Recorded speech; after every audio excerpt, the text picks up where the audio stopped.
Hello.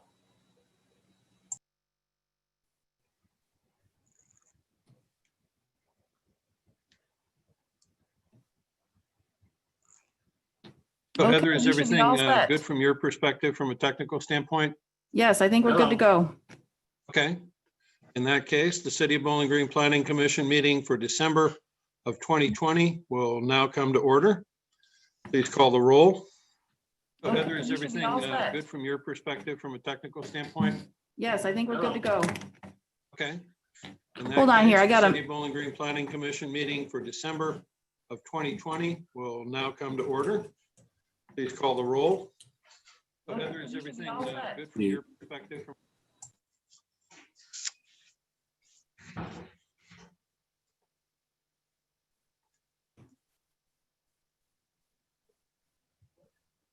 I'm here. I don't know if anyone else heard that again.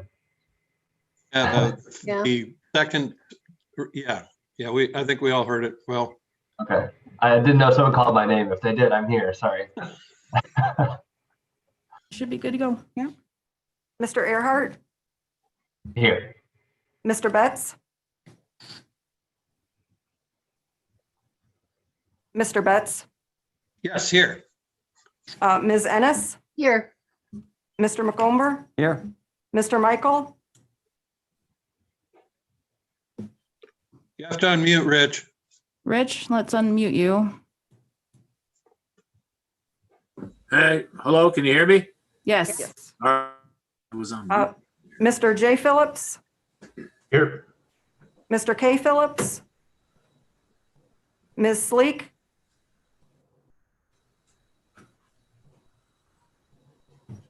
Was here.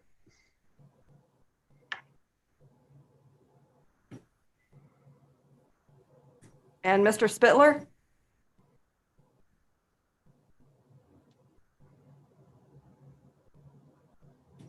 Okay, I think we're all set, Jeff, with attendance. Okay. Could we wait a second? Should we try and text Erica to see if she's coming back, or? Well, I'll just proceed for now. So we all received a copy of the minutes from last month's meeting. There has already been one change, which was not in the version we received, but in the updated version. There was a change made to the fact that I was not actually physically present for the meeting, that I attended virtually, so that's been adjusted in the minutes now. Did anybody else have anything that they wanted to revise or change or add to last month's minute? No. Oh, okay. All right. So seeing no additions, then the minutes are approved as, I guess in this case, it will be revised since Heather and Jamie have already made that correction. Which brings us to lobby visitation for this evening. Is there anyone present in the chamber tonight who wishes to come forward and talk to the Planning Commission about anything? All right, seeing no takers on that, we will close lobby visitation and move to our whopping agenda tonight.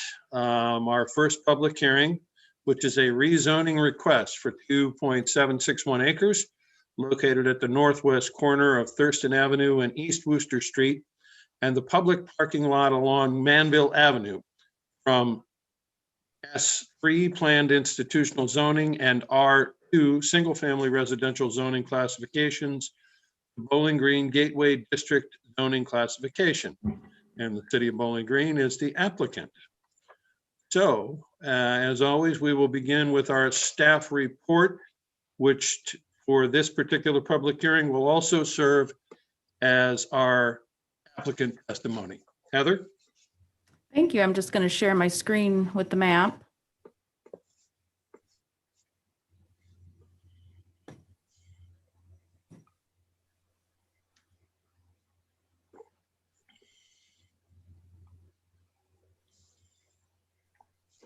That's definitely hard to read, but obviously it was in your packet, so you have a good idea of what the properties are that we're talking about.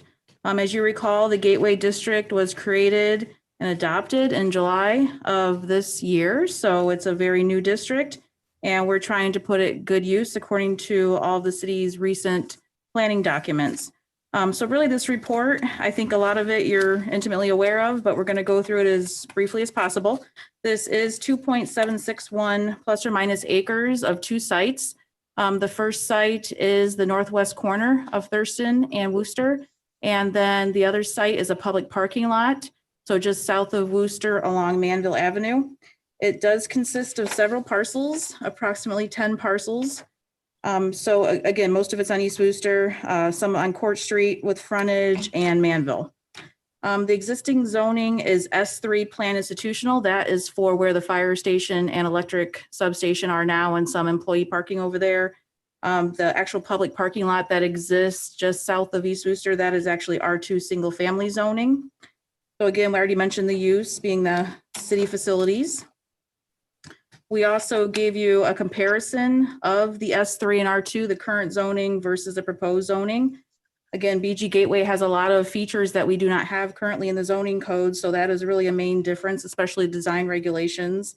As far as proposed use, there is no new construction proposed. This is just, again, a first step to really implementing plans and keeping our long-term vision there for those areas to really be a transformational project in the future. As far as public improvements, there is a water line there on both sites. Of course, there's the actual still combined sewer in both areas, and there's public sidewalks already in place. As far as traffic, there's again no proposed changes there, but if there were, the city's access management policies and guidelines would be applied. Adjacent zoning, under Exhibit A, we gave you a copy of the map that's up on the screen that does show the adjacent zoning.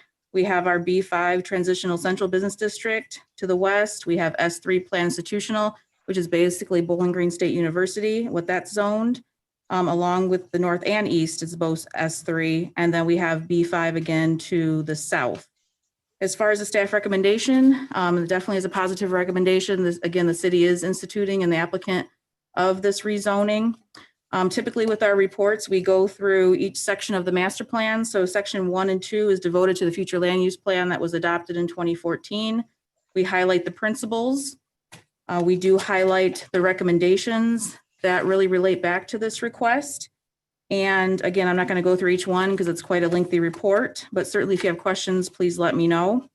So section 2 is specific to the land use plan and each of those priority areas and what's applying to this. And then we also give you a copy of the future land use map where you will see it is shown as intensive mixed use residential and retail pedestrian oriented. So again, this does fit within those parameters or those recommendations. And then section 3 is devoted to the community action plan. And this really is what gives us our specific parameters for this new Gateway District and where it is to be located. We highlight this as the priority number 1 of core development under that section. And really we've hit the first section A of that, which is establishing the new district. Now we're into section B, which is rezoning the properties at Thurston, Manville, and East Wooster as best we can to really accommodate the properties we can at this point. Oh, and then we highlight under section 4, the white paper that is for East Wooster, strategy for redevelopment. That again really establishes some more specific goals as to how we can accomplish this transformational project. And again, it calls this area the Midtown District, so it's a little bit of a different name, but it certainly is the same point there that we really thought this is the highest best use for that area, and they agreed. So really in summary, this is achieving a longstanding city council goal and priority that has been assigned to our administrative staff. It supports the land use plan, it supports the community action plan, it supports the East Wooster Street redevelopment strategy, and it really does have the potential to foster that connectivity we're looking for between the university and downtown, increased aesthetics for a key corridor, and again, really fostering that interaction between, or the importance of that corridor really between the university and downtown, and also supporting our neighborhoods. As part of the report, we always include site pictures showing the required signs that were posted. And we also have some pictometry pictures showing the site and what's there now. And then I think that's pretty much it, including the aerial map that we already referenced, and then the actual copy of the Gateway District. And we did not receive any phone calls in the office or any questions after sending the required hearing notices to the neighbors. So unless there's any other questions, I think I'm done with the staff report. Okay. Does anybody have any questions for Heather about anything she said or anything you were curious about when looking through the report? Heather, I did have one question, and I think I have an idea of the rationale, but I just wanted to officially ask it, and that is just, especially since the parking lots are currently surrounded by B5, why not reclass it to B5 as opposed to going directly to Gateway? Sure, that's a great question, Jeff. I think B5 was created in a time where the city didn't have any updated plans that really had that community engagement. And so I think since the B5 was created, the city has obviously all these planning documents that I just went over that really encourage this corner to be a higher density, a mixed use that really fosters that interaction between the university and downtown and the community. So I think it really was important as part of this to use the entire site that we could, because it's not a very big site. There really isn't a lot of parcels along East Wooster that are large enough to accommodate the type of transformational development that these plans really encourage. So I think every inch of these properties will be really critical moving forward if there is a developer interested. So there really wasn't a discussion about anything but really having that higher density mixed use, which translates as the Gateway District. So hopefully that answers your question. Yep, absolutely. Any other questions for Heather? I just want to add that I just let Erica into the meeting. Great. There she is.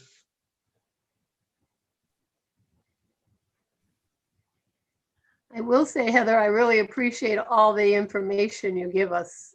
It's fantastic. Thank you.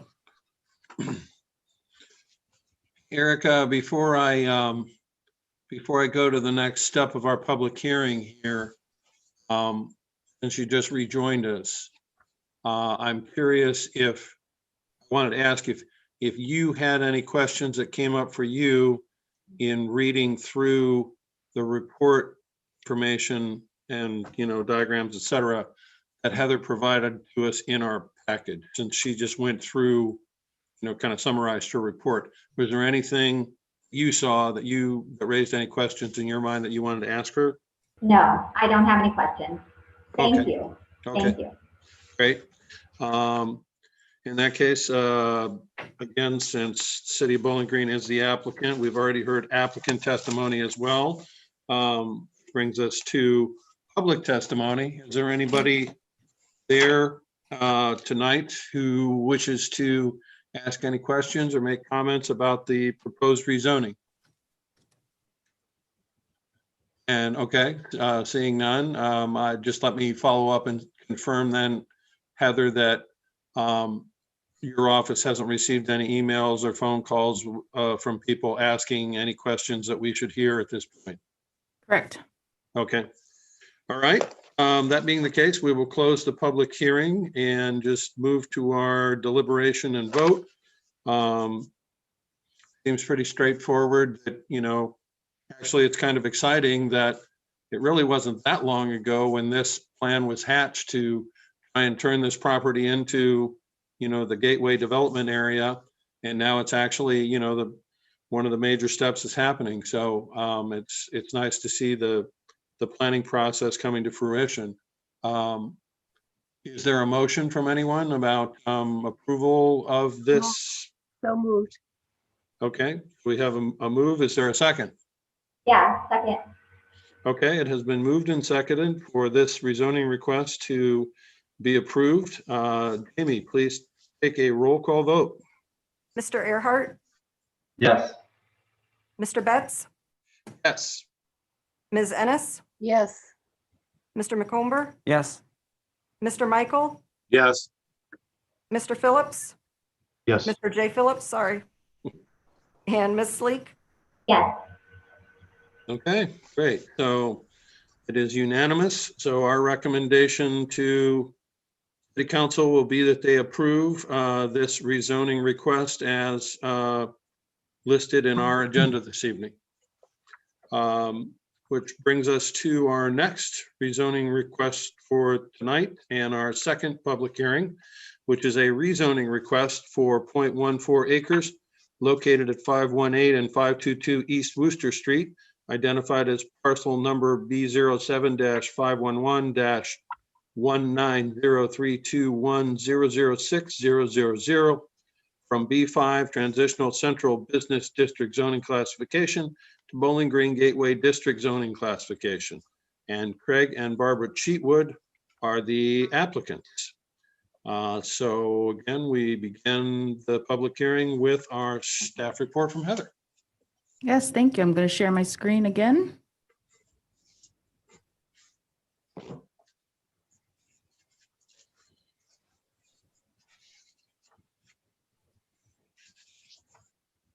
Okay, so we're definitely on the same type of request, except this is for 518 and 522 East Wooster Street. It's currently zoned the B5 Transitional Central Business District. And the lot is fairly small at 45.25 feet by 141.2 feet. Currently, there are 2 commercial spaces, one occupied by Pita Pit.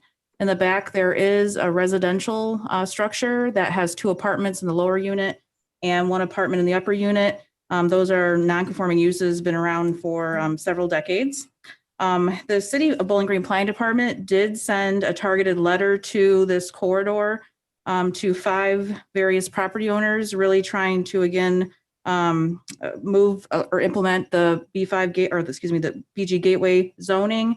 And this was one of the responses we received from this parcel. So obviously he did wish to follow through with that and appreciated that we had offered a waiver on the fee for the rezoning. So I think that worked out well for not only the city, but this owner. He was excited about it. He doesn't necessarily have any plans to change it, but he really thought it would help make his property valuable and help contribute to the greater community good of implementing this goal of that corridor becoming more vibrant.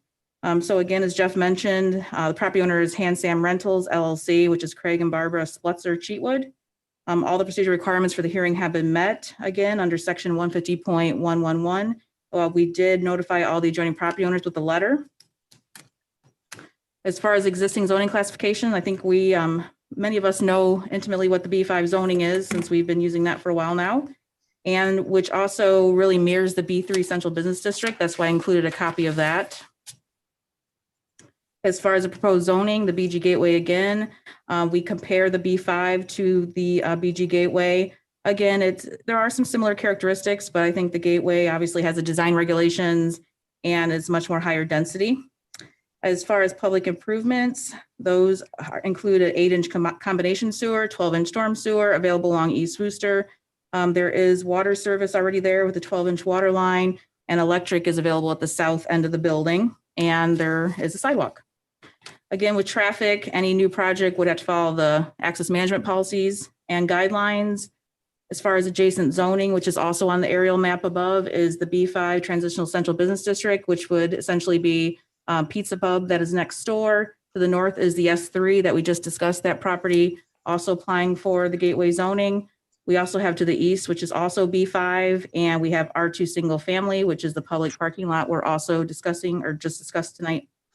As far as the staff recommendation, it's the same sort of thing. Again, it's the city council prioritized this to really create this newer high density residential mixed use development area. It again meets several of the principles of the land use plan. We go through again in section 2, the specific recommendations for each priority area that relate back to this important corridor. We show again that land use map, again showing this as intensive mixed use residential, retail, and pedestrian oriented. Section 3 goes over the community action plan, that same core development priority. Same thing under section 4, we have the East Wooster Street, a strategy for redevelopment plan. Again, the importance of this corridor is part of that paper, a large part of that paper. And then again, this is all back to achieving our priorities as a city again, the land use plan, the community action plan, the redevelopment strategy, and really the connectivity, again, and aesthetics of that corridor. There's a lot of potential here, and really we're trying to get this in line to really be able to foster that potential, hopefully more easily. So again, we include current pictures of that site, the front, the rear, using pictometry. We try to show you different angles. And again, we include the gateway for your review again. And then we also gave you a copy of the letter that we did send to the adjoining property owners. Yeah, you popped up. I know it, and it keeps going out. And that's it for a staff report, unless you have questions. That's all right. Wow, was that just a magic trick? How did Erica magically appear in Richard? Explain it. Looking at these documents that Heather was referring to, and when I look back up, wow, that's okay. Well, that's fun. Does anybody have any questions for Heather on her report? I have a question that just occurred to me, and Heather, you might have experience with this, and this is probably not an issue. I think it's interesting upon reflection that this might be a parcel that will go through multiple rezonings with a non-conforming, grandfathered use. Should we have any pause about that? I assume not, but just that delaying this particular parcel till some future date might avoid some legal grandfathering in. Any thoughts on that? I mean, I think you're really splitting the difference. It already is legal non-conforming. So really, in a way, you're making it a little bit more conforming by allowing those apartments upstairs. I don't know if that's a great answer, but either way, it's legal non-conforming. Okay. Yeah, I hadn't actually thought of that.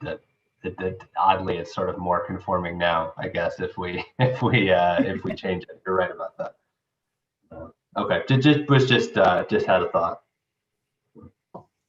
Right, and I think that's an excellent point too, Will. I think the other thing is the idea would be that anybody who would be investing in Gateway property, or if the Cheatwoods developed it, they would want to be able to capitalize on having the business on the lower floor, the whole design thing that's been thought out to make it more cost effective for the developers, et cetera. So there's that too, I think.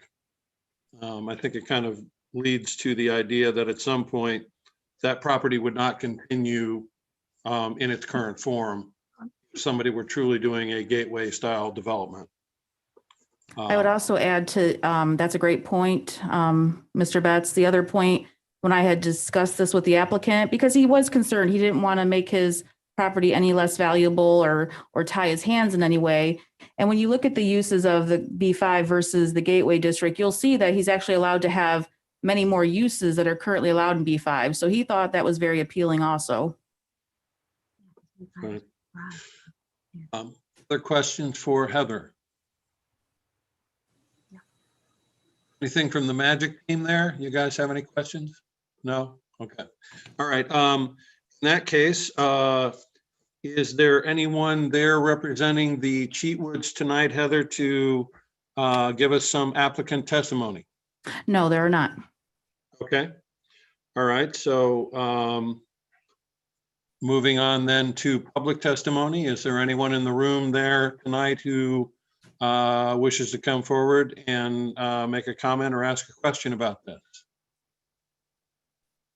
All right, I see no one coming forward. And just to confirm then, Heather, so your office had not received any emails or calls asking questions about this rezoning request or with comments about it? Correct. Okay. Well, with that, we will close the public hearing on this rezoning request and discuss amongst ourselves. I mean, again, it seems pretty clear to me that this is moving forward towards the idea of having that whole area eventually becoming the Gateway classification. And I remember that, Heather, am I correct that it was just about a year and a half ago when the Woods up, rezoned to B5. Is that correct? I think it's actually been quite a bit longer. It's Really? probably been at least 3 or 4 years. I know time flies. Okay, well, what I remember distinctly is that there were 3 or 4 over the course of like 4 to 5 months that did the rezoning, to B5 specifically to prepare for this. And obviously that was before Gateway District zoning classification had actually been created. So it makes perfect sense. And I wouldn't be surprised now if we start to see some of the other parcels in that same area also applying for the Gateway reclassification. So does anybody have anything they wish to discuss about this? Anything they want to add, or is there a motion imminent? I'll just mention that I think Heather's right about the time frame of when those B5 classifications occurred, because I think I was still on council back then, and that's put you in the neighborhood of 3 years. Oh, yeah, 3 years ago. Right. And Well, Heather, wasn't it was the same kind of situation where at the time you had actually reached out to the businesses in the area, encouraging them to move towards the B5, correct? Yes, we did. Yes, we did a lot of work on that. Yes. Okay, all right. Is there a motion? Yeah. Yes. Erica says yes. Erica makes a moves that to approve the reclassification. Erica, Rich's magical friend, says yes. Okay, all right. All right, is there a second? I'll second it. All right, so it has been moved and seconded to approve the rezoning request of the 0.14 acres located at 518 and 522 East Worcester Street to the new Gateway Central Business District zoning. Jamie, please take a roll call vote. Mr. Earhart, Yes. Mr. Betts, Yes. Ms. Ennis, Yes. Mr. McComber, Yes, Mr. Michael, Yes. Mr. J. Phillips, Yes. and Ms. Sleek. Yes. Okay, once again, it is unanimous. So our recommendation to City Council will be that they approve this rezoning request on the Heatwood property. Brings us to our third public hearing for this evening. And this is for an alley vacation request of the west-east alley between Derby Avenue and 8th Street off of Manville Avenue, and Tamara McCullough is the petitioner. Heather, can you give us a report, please? Yes, I'm going to share my screen again.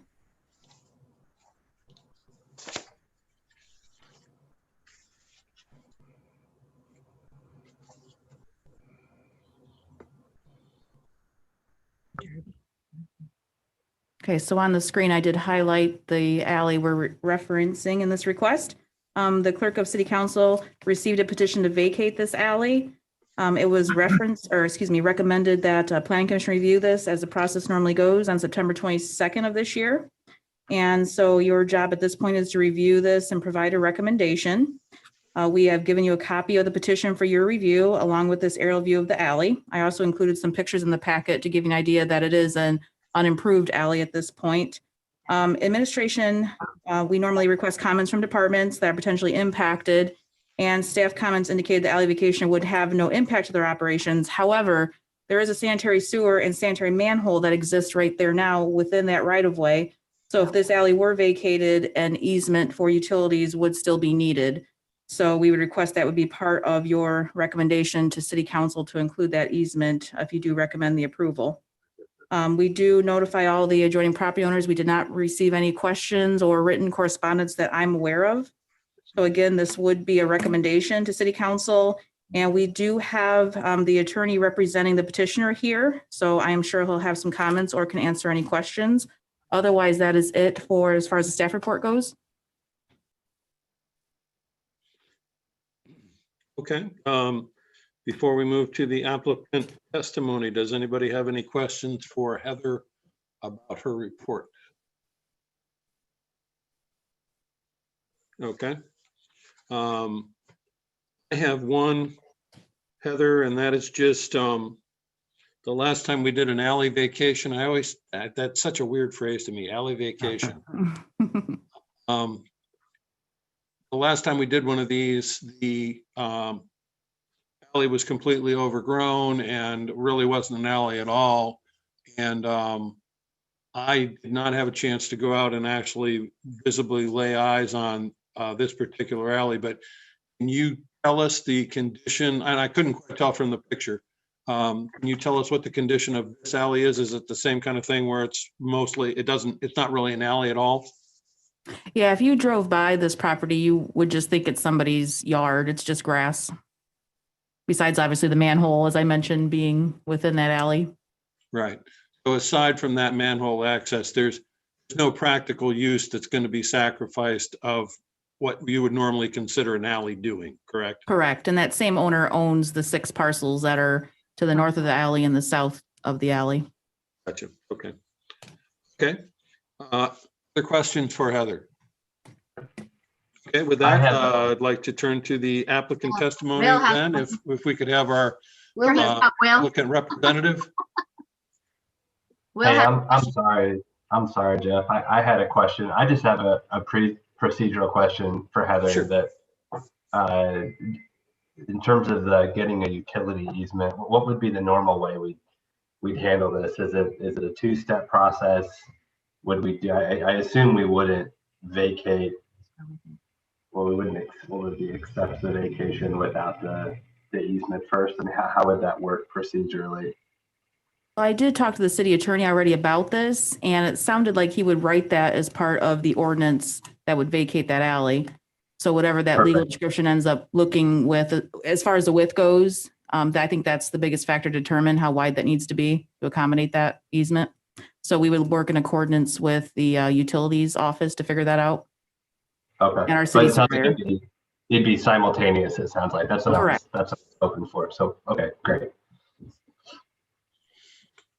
Okay. Thank you very much, Will. So with that, we could turn to our applicant testimony if the petitioner's attorney would care to talk to us and share any more information about this.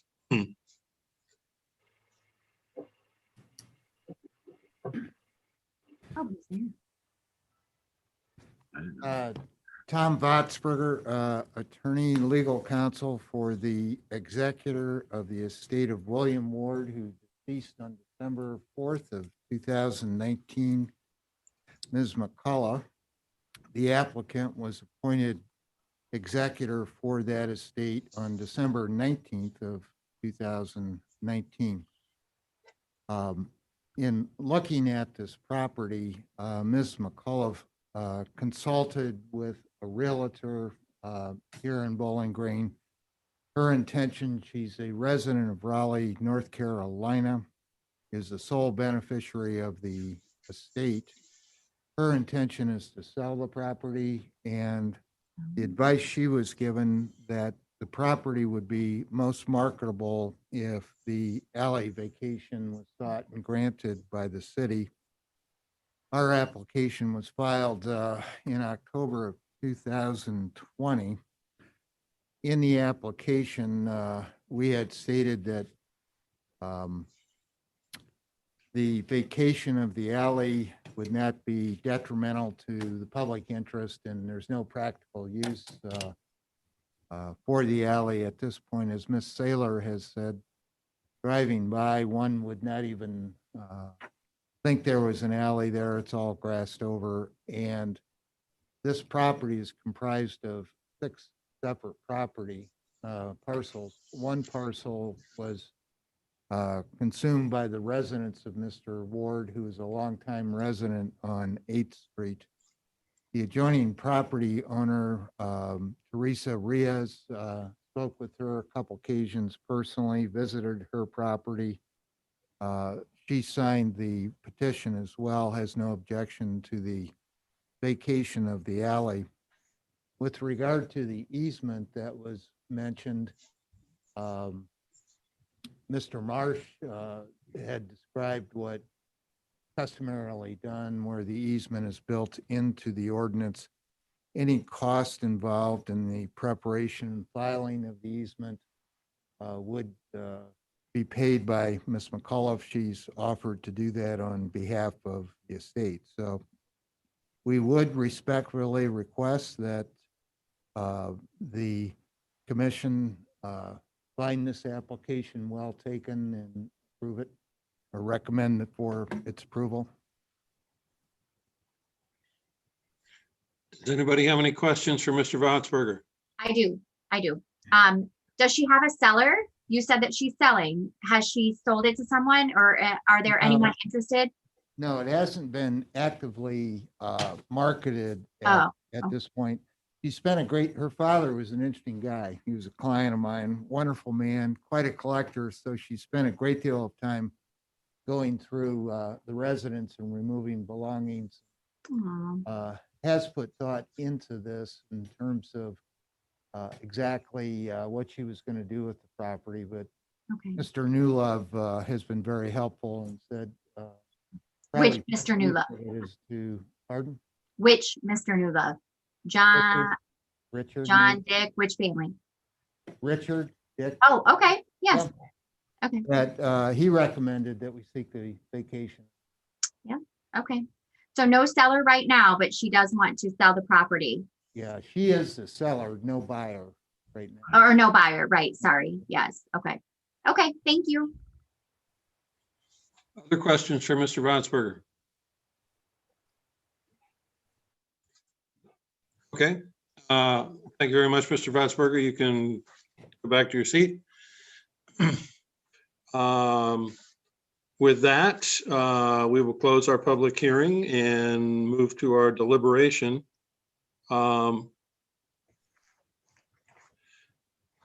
It seems like as long as the required easement is part of this process, that the neighbors will be affected by it, and the city certainly will not be affected by it. So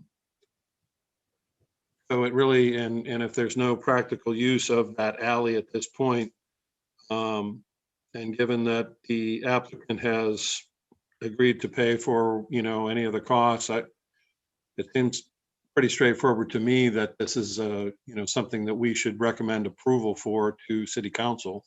Does anybody have any other thoughts on that? You can't even tell it's an alley because I was out there and passed it, and I just went past it a couple of times and thought I had the wrong address, frankly. Okay, well, eyewitness accounts are always very helpful, Judy, so thank you for that. Okay. That being the case, then I will move that we approve the alley vacation of the alley between Derby and 8th Street off Manville. Is there a second? I'll second it. Second. Oh, go ahead, Judy. All right. So it has been moved and seconded that we approve the alley vacation request. Jamie, please take a roll call vote. Mr. Earhart, Yes. Mr. Betts, Yes. Ms. Ennis, Yes, Mr. McComber, Yes. Mr. Michael, Yes. Mr. J. Phillips, Yes. and Ms. Sleek. Yes. Okay, once again, unanimous. So we will recommend heartily to City Council that they approve this vacation request when it reaches their docket. Which brings us to item 5 on the agenda tonight, which is a preliminary plan extension for Coogan's Crossing plats 8 through 14. Unlike the previous 3 items, this is actually our decision to make outright. Heather, can you give us a report on this? Yes, I'm going to share my screen again.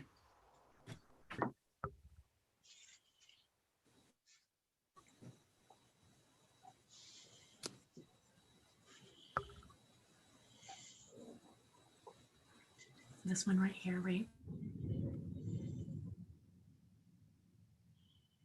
Okay, so again, I know that's hard to see, but it was part of your packet.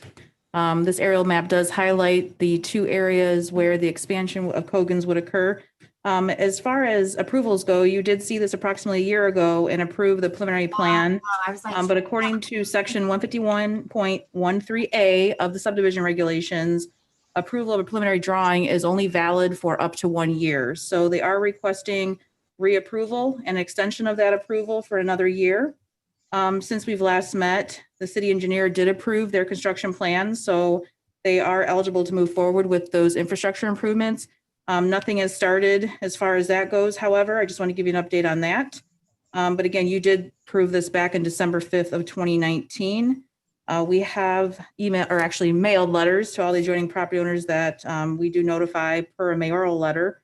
And we did not have any questions that I'm aware of or phone calls. As far as the process goes, as Jeff described, you would have a sole approval of this and that would move forward.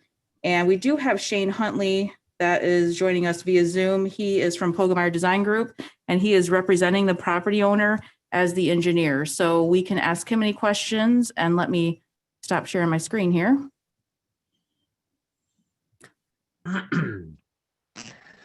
Good evening, everyone. Shane Huntley with Pogemeyer. Thanks, Heather, for the summary there. Hard to believe it's already been a year since this was first approved.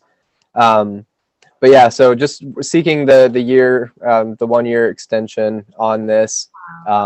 I know Heather said that the construction plans had been approved for Plat 8, and that was, they had hoped to construct that this summer, but COVID kind of slowed things down on development for that. But I talked to the developer earlier today, and he said he's actually hoping to get started pretty soon, maybe even before the end of the year on that. And then, depending on how that goes, they would proceed with the remaining plats there. So I can answer any questions if anyone has any. Yes. So if he starts work within the next couple weeks, when do you foresee him being finished? With construction, it's a really small job. There's only 6 lots in the first little plat there. So paving wouldn't happen until the spring. They could get all of the utilities in by January or February. If he started like tomorrow, you could probably get it in by January. Well, I guess you have a baseline. Like, do you have a baseline as to when this is going to be done? So now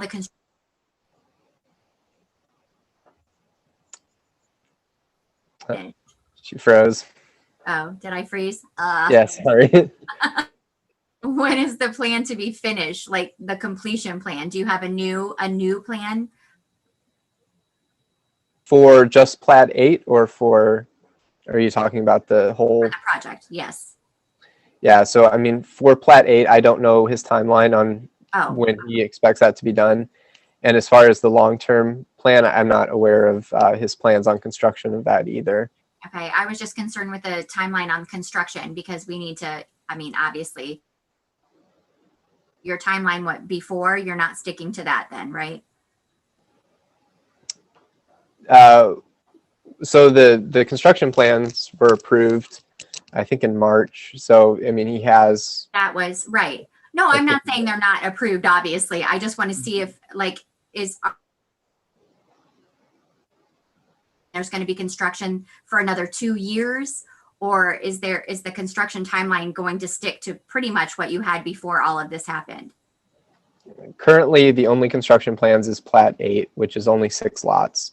Okay. We haven't developed construction plans for any of the other 9 through 14 plats.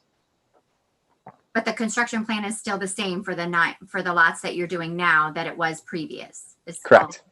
Okay. Yeah. Oh yeah. Sorry. Yes. That's my only question. I just don't want these plats to be construction for the next 2 years, and then we get calls from neighbors and people and saying, "Why is this not getting done?" That kind of thing. So that was my only concern. Are you keeping with the timeline that you had prior to all of the COVID happening? You're keeping to that timeline once the construction starts to when it commences.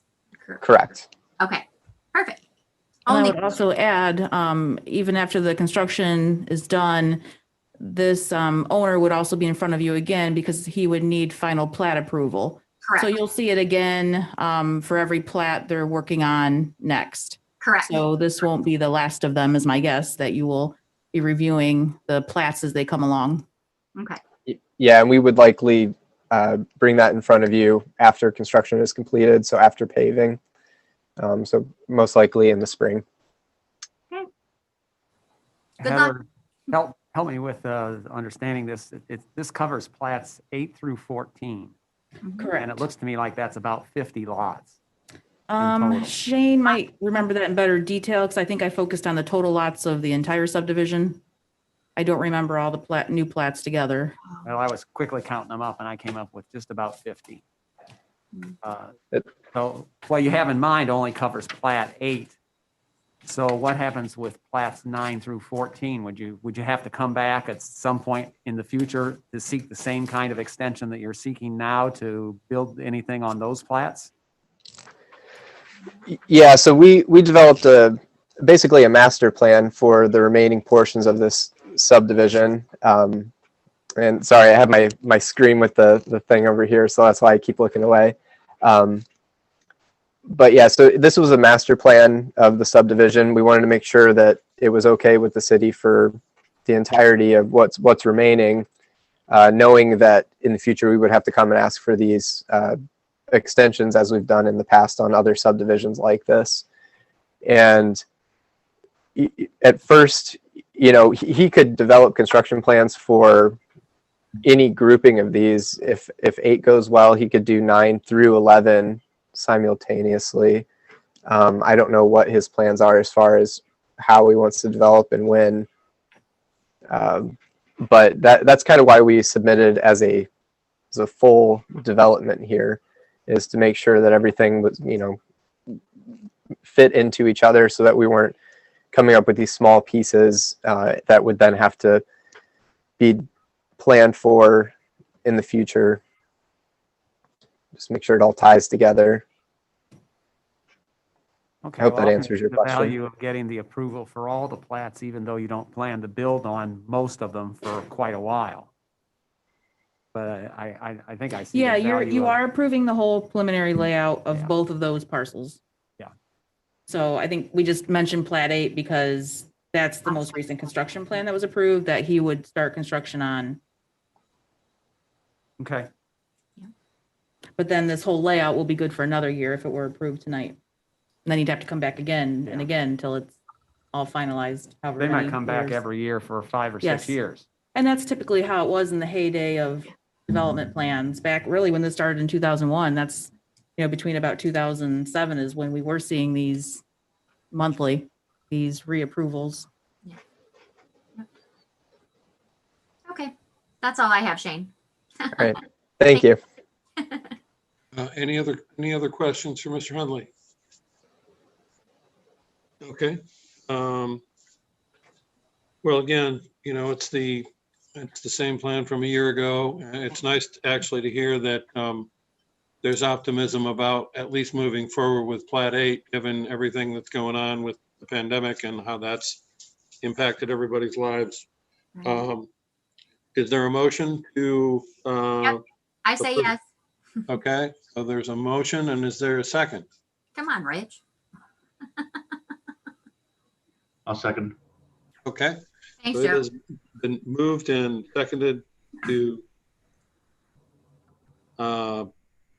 reapprove the preliminary, or I guess, approve the preliminary plan extension for Coogan's Crossing plats 8 through 14. Jamie, could you take a roll call vote? Mr. Earhart, Yes. Mr. Betts, Yes. Ms. Ennis, Yes.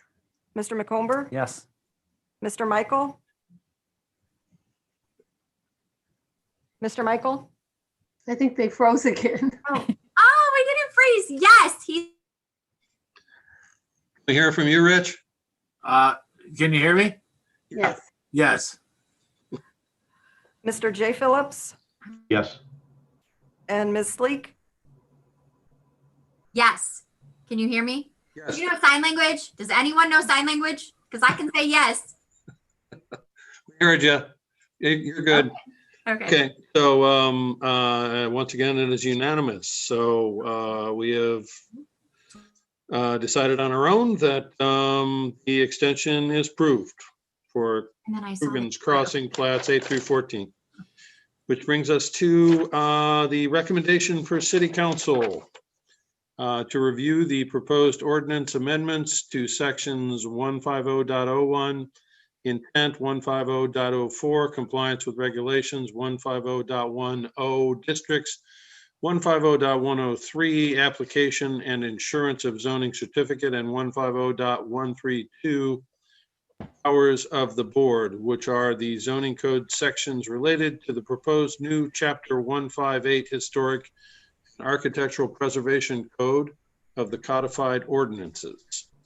As is our policy, we will set this for public hearing at our next planning commission meeting, which will be on January the 6th of 2021.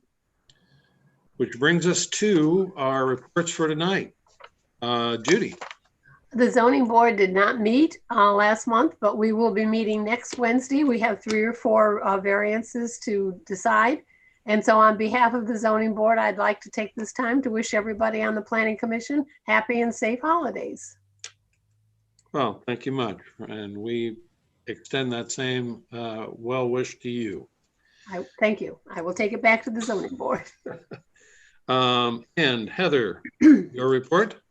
Yes, I have no formal report tonight. I think I talked enough, but I do want to really wish that you read closely over the proposed historic preservation ordinance. And if you're able to in the next week or two, provide me with any specific comments or questions. That way I can relay that to the Historic Preservation Commission, that really the group that wrote this, and they would appreciate that because they want to give a presentation at your public hearing and they'd like to really cater that presentation to your specific questions, if that makes sense. So they don't want to keep you here all night, but they really want to hit some of your questions. And again, if you're able to do that, they'd appreciate that. They also have their next meeting on Friday, December 11th at 3 p.m. here in the city building and also on YouTube Live. So if you would like to listen in, I know that it might help give some bigger picture look at what they're trying to accomplish as far as the goals. And so I thought that might be helpful. So I'm just throwing it out there if you want to learn more about what they're doing and really, again, getting their footing here with some goals on historic preservation and relaying it back to implementing all of the recent planning documents we've done that really, a lot of them talk about implementing historic preservation. So again, just offering that up. Otherwise, if you have any questions, please let me know. Did you say 3 o'clock, Heather? 3 o'clock, yes. Thank you. Okay, well, with that, we conclude our final meeting of the year of 2020. And I also want to thank all of you for all of your work this past year and wish you all happy holidays myself. So meeting adjourned. Thank you very much. Thank you. Thanks. Thank you, everybody. Likewise.